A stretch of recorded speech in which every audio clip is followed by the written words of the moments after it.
नमस्ते दोस्तों, आज हम आपको एक ऐसी कहानी सुनाएंगे जो न सिर्फ बंगाल की बल्कि पूरे भारत का इतिहास बदल गई। Partition of Bengal 1905। क्या आपने कभी सोचा था कि एक छोटी सी घटना कैसे इतना बड़ा परिवर्तन ला सकती है? तो चलिए इस कहानी को शुरू करते हैं।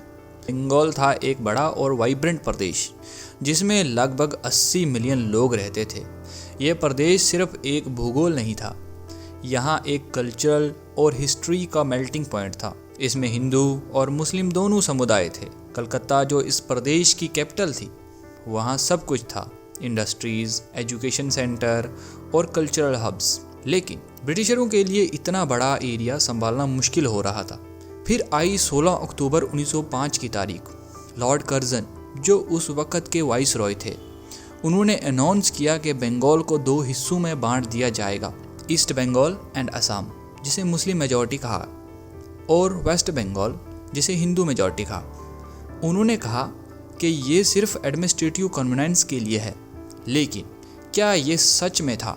कर्जन के हिसाब से इस पार्टीशन से 2 नए प्रोविंस बनेंगे, बंगाल जिसमें मॉडर्न वेस्ट बंगाल, उड़ीसा और बिहार शामिल हैं, और ईस्टर्न बंगाल एंड असम।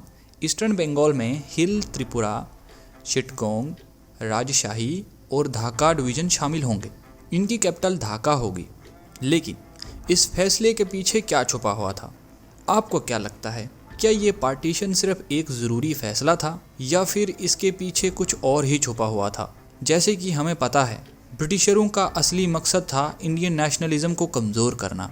इस पार्टीशन से उन्होंने हिंदू मुस्लिम के बीच एक रिफ्ट क्रिएट करने का प्लान बनाया। उन्होंने सोचा था कि अगर दोनों कम्युनिटीज़ के बीच नफरत हो जाएगी तो लोग एक साथ नहीं आएंगे और ब्रिटिशर राज को खतरा नहीं होगा।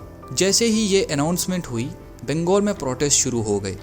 लोगों ने इस फैसले को अपने देश का अपमान समझा, लेकिन यहाँ एक ट्विस्ट था।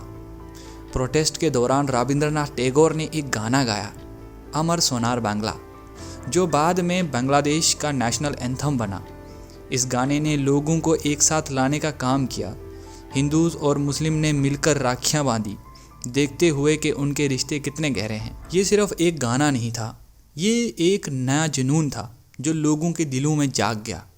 इस प्रोटेस्ट के चलते स्वदेशी मूवमेंट शुरू हुई, जिसमें लोगों ने ब्रिटिशर माल को बाइकआउट करना शुरू किया।